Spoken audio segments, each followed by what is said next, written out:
So today we're going to talk about everything you need to live in your car. Okay, so I've separated these items into 10 different categories just to simplify it and kind of make the video go a little smoother. So without further ado, we're going to jump into it. First items on the list is power banks. Okay, so first up we have the 2Go power station. This would be considered a budget power station, but I will say that it's probably my favorite one. One thing I like about it is that on the screen, when you're running an item, it'll tell you exactly how many hours it can run. I do not have that on my Jackery. Another thing is there are flashlights on the side. So this one kind of acts like a lantern, and this one is just your typical flashlight. So those are little bonus features that this thing has that the Jackery doesn't. Also, it has a Type-C 60-watt port. My Jackery doesn't have that either. And this thing was about $130 for 231 watt hours and 200 watt continuous. So overall, I would say this is a very good deal. If you're considering a budget power station, I would definitely go with this. So now we're on to the Jackery. I know it may have seemed like I was talking down on it. I really do appreciate the device. I just wouldn't recommend it as a first option for someone, and here's the reason why.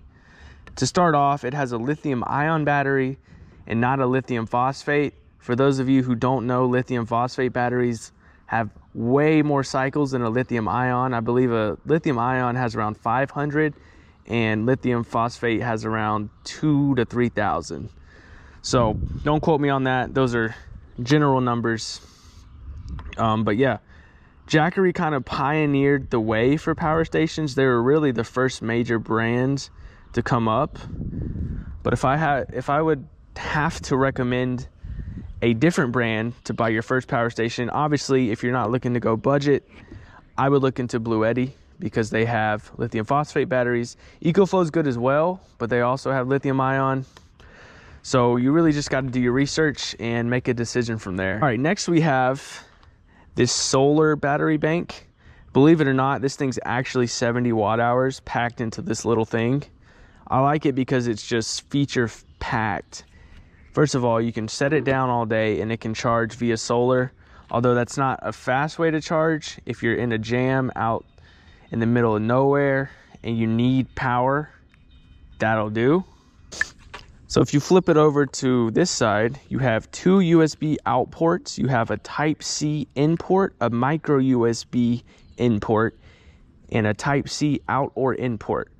So you have plenty of options to either charge or put out power.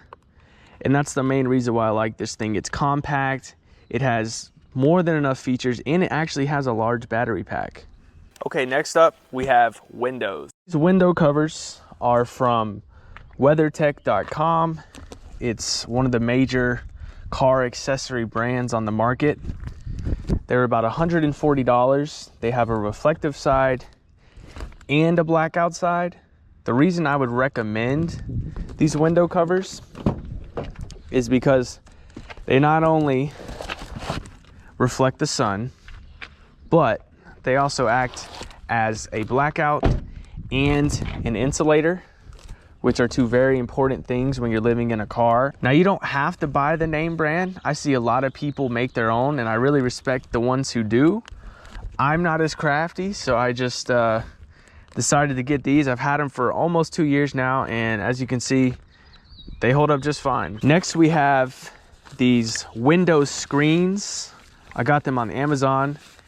These are definitely a must-have, and they're very cost-effective. They were only like $15. But what you get is well worth the price. Just for the sake of time, I'm not gonna roll down the window, but I'm gonna give you guys an idea of what these are used for. And they're pretty universal fit. I believe they make some if your car is bigger, like if you have a really big SUV or a truck. But what you can do is put them over your window just like that. It enables you to roll your window all the way down and receive 100% airflow going through. So anyone who's slept in a car knows that if it's warm outside, the car is obviously going to be a lot warmer. But if you purchase a set of these, that can really help combat the stale air that kind of lingers in your car, because that's what makes it feel stuffy and warm and uncomfortable. So if you have this paired with fans, I have found to be the most effective way to cool down a car, other than obviously a air conditioner, which is unrealistic for most. Next up, we have storage. So living in a car, you want to utilize as much space as you can. It's around 250 bucks. You really won't find many within that price range. I think the next cheapest is around $300 to $400. So if you guys are looking for one of those, I would definitely check this one out. Another way to utilize your vertical storage is to get one of these cargo nets from Amazon. They're really cheap, and what I use them for is I lay out my clothes for the week. They're super simple, they just hook onto your handles, and I think it's just a great use of vertical space. Next, we have the Hitch cargo carrier. This one in particular is aluminum, so it's lighter than some other ones that are made. These are very versatile. This one in particular is 60 by 25, I think. So you can fit a lot of things on there. Bikes, coolers, totes, anything you need to haul, this will give you yet another option to do so. Next, we have drawers. This goes without saying, I think. It's pretty standard. This was just a $20 3-drawer set at Walmart. When I'm cooking, everything is right where I need it to be. I'm not scrambling looking for anything, and it just does a great job of cheaply organizing your living space. Okay, so most people who build a bed platform typically utilize the underneath for storage, like I do. You'd be surprised how much stuff you can fit under there. I honestly have a lot of stuff under there that you can't see right now, and that is as designed. If someone's breaking into your car, that's probably the last place they're gonna look, especially towards the middle of it. They would just have to pull a lot of stuff out, and most thieves are in a hurry and not really thinking about that kind of thing. So yeah, with that being said, when it comes to storage, I would say get creative, because living on the road, it all adds up. Okay, next up we have cleaning. All right, this is probably the most simple, but yet one of the most important topics of this video. I got this thing at Walmart for like 20 bucks. It's Black & Decker. On a full charge, I'd say it lasts me a couple of weeks. Also wipes, can't go wrong with these. I use these every time I clean. I keep other cleaning supplies in these drawers. And the main reason I added this in the video is because if you don't keep your car clean, you can attract bugs and mice and a whole bunch of problems you definitely don't want.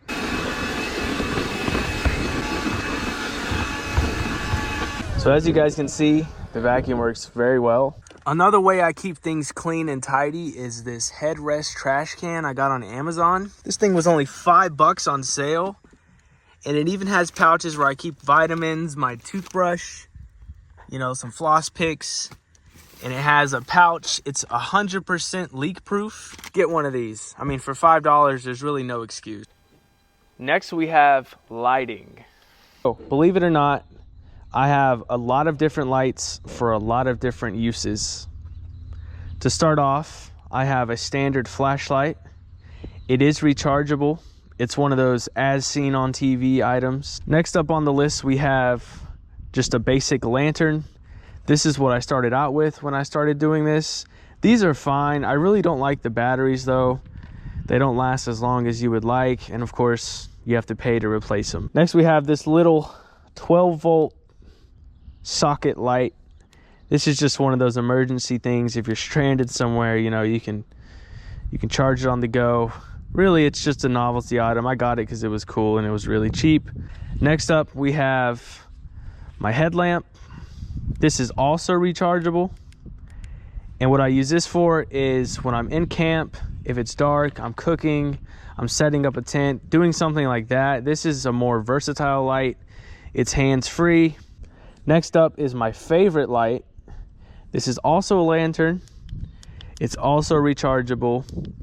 and it's a built-in bug zapper as well. So if you're ever stuck in a predicament like I have been, where there's a fly that can just not seem to find his way out of your car, you can hang one of these up, and I guarantee you by the morning it will be dead. So this light is a plug-in light bar that I use when I'm parked and I'm camped somewhere. I'll put it on my awning. I have a piece of industrial Velcro that'll attach to my awning when it's up. And this thing's about 600 lumens, so it just lights up the whole area when I'm camped. I plug it right into one of my power stations and it'll power it all through the night if I need. Next we have just a standard light bar. These are highly optional. I just like them because they're good to have if I'm on a trail or somewhere really dark. I have one on the front and on the back, but yeah, honestly, these are more of a personal preference and I wouldn't necessarily classify them as a must-have. So these are the lights that I use on a night-to-night basis. They're wire string lights. I have them all around the car. I wrapped them up through here and all the way around. They're really bright. They have many different colors. They have different settings. They can be dimmed or brightened. And for $8, I just feel like they're an overall steal. Okay, so next we have climate control. So to keep my car cool at night when I sleep, I use a series of 3 fans. My first one is just a standard oscillating fan. It's just a plug-in. This I put at the back of my car to kind of push the air up. Next I have this battery power rechargeable fan that I place to the side. And lastly, I have this USB fan that draws little to no power. It takes about 1 watt, which is great. And on the flip side of that, I have this 1500 watt ceramic heater that I used last winter with a generator. This thing will heat up your car very well. The problem is it just draws too much power. So it's not very efficient in that aspect. It's just a standard, you know, it's designed for a home, not really to be a mobile heater. This one, on the other hand, is only 500 watts off of Amazon. And I found that this is okay. You can run it longer than you can run this one on a tank of gas and a generator. The problem is it doesn't put out as much heat.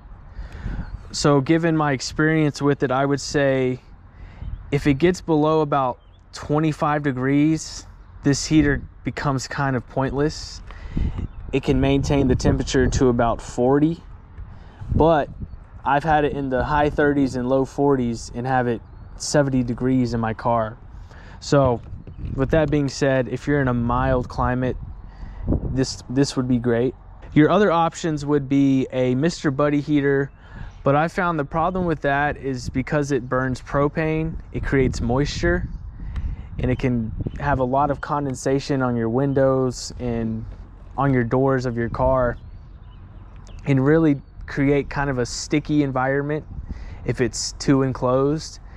And those heaters also need a pretty substantial clearance to run them, and they're a little dangerous. If you don't have enough airflow, you might not wake up. So there's that. And then there's also diesel heaters. You can either go the expensive route, get a Webasto, or you can get the Chinese diesel heater. From what I've seen online, the Chinese parts are almost verbatim to the Webasto and the other name brands. So the only thing I would say is that the customer support is pretty much non-existent with the Chinese brands. You just get it and hopefully you know enough to fix it. Next up we have electrical. So I named this section electrical because it's the most broad term I could think of, but all this is a splitter for a 12-volt socket. So you can expand it to 3 instead of 1 in your car. It also comes with USB charging ports. This is great if you have to charge multiple power stations or power up anything else that takes a 12 volt. Next we have this 400 watt power inverter. It's a DC to AC. It also has 2 USB chargers. There's no possible way I'll be able to use all these USB capabilities that I have on board, but you know, it's just an extra thing. The reason I got this thing is because while I'm driving, and this is really all this is used for when the car's moving, preferably above 2,000 RPMs, while I'm driving, I can power other different devices. I can power a TV, an Xbox. I can also charge my jump pack, which I've done a few times, actually just a couple days ago while I was driving. It just expands your capabilities, just like this 12-volt splitter. Next, we have my Poor Man Shore Power. This is a Super Danny power strip on Amazon. As you can see, it has an excessive amount of outlets. But what I use this for is if I'm at a campsite with an outlet, or at a friend's house, or anywhere I can find an outlet really, I'll plug in right here via this cord and pretty much power my whole car like that. That way I'm not relying on my battery packs if I don't have to. So something like that's good to have. Next we have emergency. So it's always good to have some emergency gear. I keep a couple MREs, because for those of you who know, these last forever and they are packed with calories. They'll hold you over for a good while if you're stuck somewhere. Some emergency candles, a poncho, a winter safety kit. And these are just random things that I already had and kind of just threw together. But this one is definitely the most important. It's a portable jump pack. So if your battery dies in your car, it'll jump start it. That way you're not stranded somewhere. It also has a flashlight, a USB charging port, and a 12-volt socket. So it's kind of like a battery station, just a different kind of battery. Won't last as long, not designed for that. This one also has a 250 PSI air compressor with the attachments, you know, for a bike, a basketball. Not a bad idea to get something like this started. Like I said, this is the main thing you want, and just build from there. All right, next we have coolers or refrigerators. Okay, now we have the cooler slash fridge. So this is actually the cooler that I originally had when I first started living in my car. And I have nothing against a cooler. The problem is you have ice, and that can be a bit of a hassle. Not only is it inconvenient, it takes up space in the cooler, so you actually have less volume inside. You can fit less items. This one's actually nice. It's like a $200 cooler, so it'll keep the ice cold for, 3 to 4 days easily. It has a drain plug. If this is all you have, go for it. But I would highly recommend getting some sort of refrigerator, because these coolers rival the price of a fridge anyway. So you might as well get the extra capacity, as well as not having to deal with ice. So this is my 52 quart Set Power 12-volt refrigerator. I got it on sale for about 250 bucks. I think they're around 300 or so right now. It's a compressor fridge, so it's not one of those ambient temperature coolers. It's an actual refrigerator. It can actually freeze your stuff. It can go to like -6. So I would get something like this opposed to a cooler. As you can see, it can hold more than enough, for me at least. And the one thing I've heard about kind of the budget refrigerators is that they're not as efficient as a Dometic or an Iceco. But honestly, I haven't seen anything to make me want to spend the extra $500 to get one of those name brands. I'm perfectly content with this fridge. I've had it for 8 months and it's worked great. All right, last but not least, we have apps. So apps can be a huge benefit to anyone trying to car camp or live in their car full time. My top 4 apps would be iOverlander, The Dirt, Free Roam, and Campendium. All these apps are similar. They will show you campsites near you. They will show you free sites. They will also show you free places to park, and you can even find showers and restrooms. So definitely utilize the technology that we all have and download one, if not all of these apps, and see which one works best for you. So that pretty much sums up the video. I just want to thank you guys if you got this far. I appreciate you. If you found this helpful, please consider subscribing, and also stay tuned for next week. I'm going to be camping at an abandoned location.